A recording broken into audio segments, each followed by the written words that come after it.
This is the kind of everyday meal that gets me.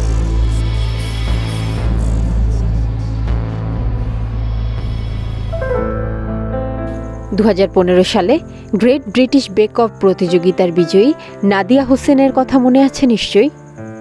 তবে জানেন কি, তার এই হাস্যোজ্জ্বল ব্যক্তিত্বের আড়ালে লুকিয়ে আছে এক ভয়ানক কালো অধ্যায়।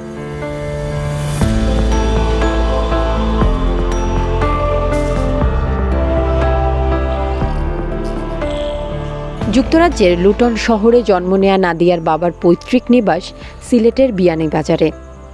সে সূত্রে তিনি বাংলাদেশি বংশোদ্ভূত ব্রিটিশ নাগরিক। 4 বোন ও 2 ভাইয়ের মধ্যে তৃতীয় তিনি।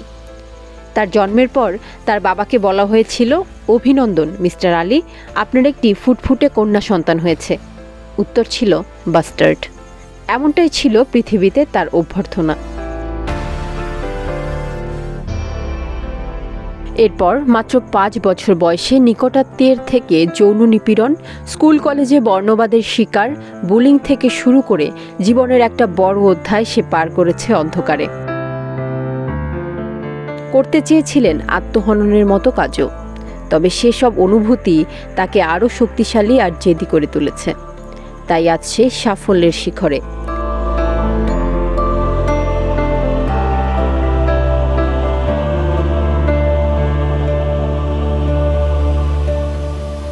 একাধারে লেখক, উপস্থাপক আর রন্ধনশিল্পী তিনি। ঝুলিতে উঠেছে একাধিক পুরস্কার। এরই মধ্যে প্রকাশিত হয়েছে তার 14টি বই।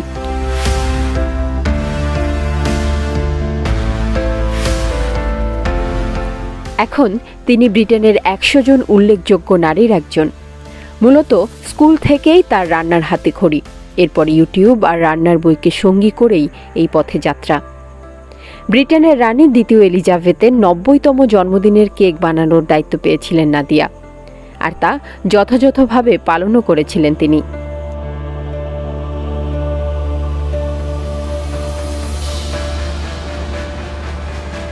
নাদিয়া তার আত্মজীবনীতে লেখেন, এই প্রতিযোগিতায় যোগদানের পরামর্শ তার স্বামী আবদাল তাকে দিয়েছিলেন।